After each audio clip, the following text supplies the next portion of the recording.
nationale et tout par rapport. C'est ce qu'a rappelé Marine Le Pen ce matin. Exactement. Donc pour moi, c'est pas une proposition nouvelle. Donc personne là n'invente le fil à couper le beurre par rapport à l'immigration et tout. Sincèrement, de ce côté-là, je m'en fous.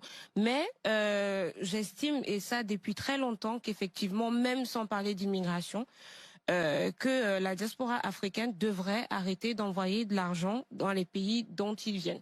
Pour la simple et unique raison que finalement, cet argent-là finit par contribuer à hauteur de parfois dans certains pays, soit la moitié, soit voire plus de la moitié du PIB des pays en question. Et donc, ça favorise, je suis désolée de le dire ainsi, de la paresse des familles qui veulent pas bosser, qui n'attendent. Mais si, avant de dire n'importe quoi, j'ai quand même envie de te rappeler quelque part que je suis, peut-être ça se voit pas, immigrée, que je viens du Cameroun, que j'ai une famille et que malheureusement, quand on vient de ces pays-là, ce qu'on attend de nous, justement, c'est que quand on travaille ici, il faut soutenir la famille au pays. Je suis rien contre, je suis pas contre le fait de soutenir la famille au pays, mais c'est que parfois la famille en question se révèle des qualités de je m'assois et je croise les bras, je veux rien foutre de ma vie.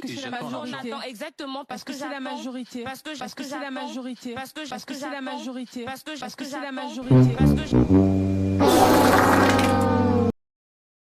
Voici les propos à la fois insensibles et outrageux que tient cette jolie Camerounaise de 26 ans au nom de Stella sur les plateaux de télévision français.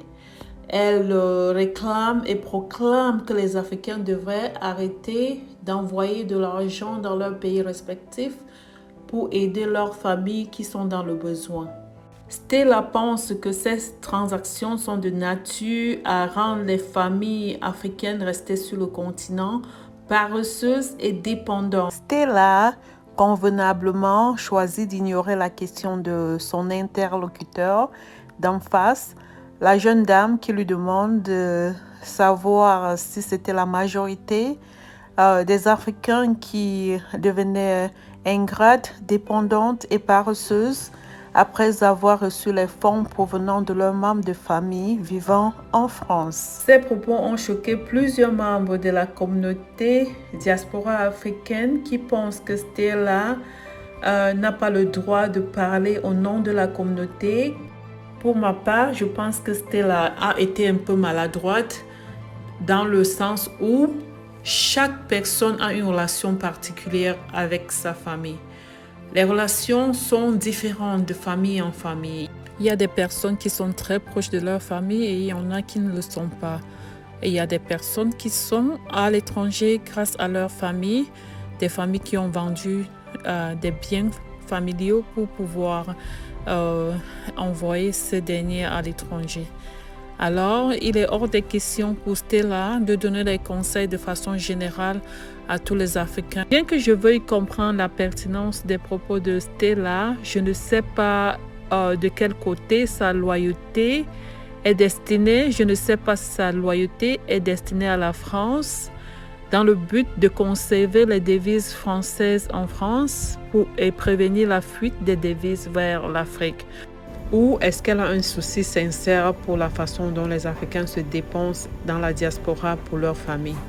Je ne pense pas que ce soit impossible que dans certaines familles, ce genre de relation devient toxique et abusive, surtout financièrement et émotionnellement, parce qu'on vous fait des chantages. J'ai fait une petite recherche sur la personne de Stella pour pouvoir comprendre son processus de réflexion et cerner sa moralité. Alors, ceci m'a rapidement permis de me rendre compte que Stella a des antécédents du même genre, à dénigrer et insulter la communauté noire en Europe et la communauté africaine en particulier.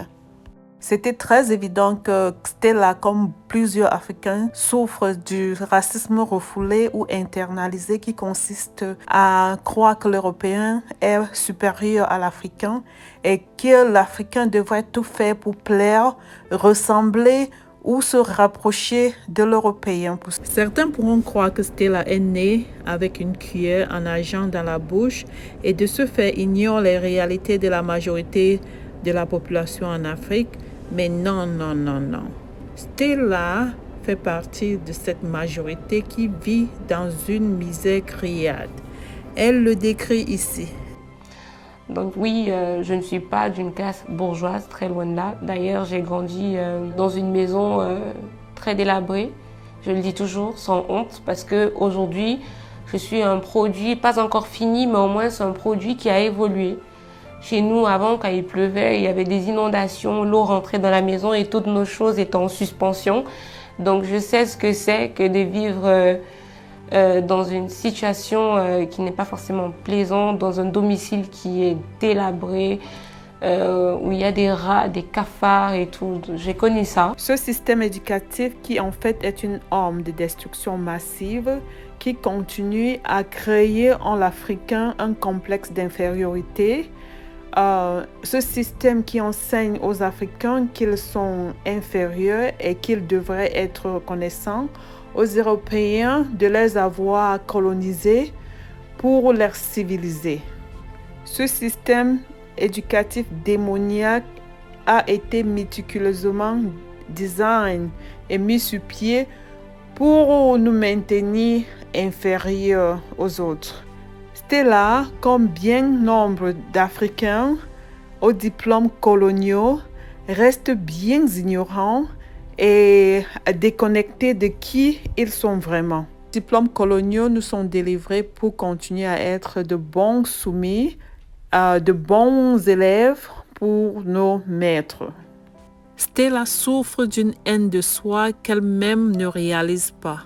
Stella voit l'Afrique avec un regard blanc. Elle est juste noire de peau. Son cerveau est complètement blanc. Elle est ce qu'on appelle la noix de coco. Blanche à l'intérieur et noire à l'extérieur. Pour Stella, ainsi que pour beaucoup d'autres Africains, la proximité d'un noir à la race blanche est un signe de succès, de réussite et d'élévation sociale. Raison pour laquelle en Afrique, surtout dans mon pays, le Cameroun, quand vous êtes quelqu'un qui a du succès, on vous assimile souvent à un blanc. On dit, voici ma blanche, voici le blanc de la famille. Cela traduit un certain degré de succès. Alors, arrêtons d'être des hypocrites car nous en sommes tous victimes. Il y a plusieurs personnes qui sont en train de s'acharner sur Stella. Oui, des personnes qui feront pareil si elles étaient à la place de Stella. Nous sommes dupés à vouloir plaire à l'Européen.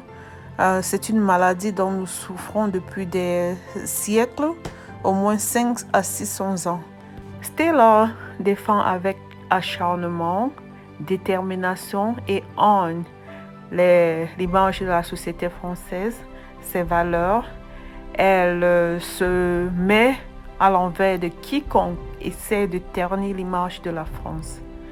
Je ne la vois nulle part en train de faire autant pour les valeurs de ses origines. Stella a connu le rejet et l'abandon dès sa tendre enfance. J'ai vécu le racisme au Cameroun. Ma mère vient du centre, une région du Cameroun, et mon géniteur de l'ouest du Cameroun. Ces deux tribus-là, elles ne se supportent pas. C'est-à-dire que moi, en tant qu'enfant de ma mère, la famille de ma mère a estimé que voilà, ma mère quelque peu trahit la famille parce qu'elle a fait des enfants avec l'autre camp. Et en tant qu'enfant de mon géniteur, la famille de mon géniteur a estimé que nous ne sommes pas dignes d'être des enfants de leur fils parce que leur fils a fait des enfants avec ma mère qui est une femme du centre. Et pour une fois, elle a l'attention dont elle a toujours rêvé et surtout d'un pays dont elle a toujours rêvé à travers les œuvres littéraires qui lui ont lavé le cerveau très très jeune. Parce que la France est un très beau pays et je voulais également retrouver les images littéraires qu'on décrit dans les livres, notamment le pont Mirabeau dans le poème Le pont Mirabeau coule la Seine de Guillaume Apollinaire. C'était vraiment un des ponts que je voulais à tout prix toucher du doigt parce que j'ai récité ce poème-là, ça me parle, ça a fait mon étude, une partie de mes études. Guillaume Apollinaire fait partie des auteurs que j'ai apprécié, dont j'ai apprécié lire les ouvrages. René Descartes, j'ai visité à Saint-Germain-des-Prés où il repose. Du moins, tout ce qui est culturel, littéraire. Stella est éblouie par l'attention qu'elle reçoit quelle que soit la nature de l'attention, de par le pays dont elle a toujours rêvé. Elle est prête à tout pour pouvoir continuer à garder cette attention-là, même s'il faut sacrifier sa communauté. Surtout que sa communauté, selon elle, est pauvre, inférieure, sale, barbare et pas civilisée. Je vais m'arrêter ici pour aujourd'hui et je vous remercie d'avoir regardé ma vidéo. N'hésitez pas de vous abonner sur ma chaîne YouTube que voici, Mamie Zé. Merci.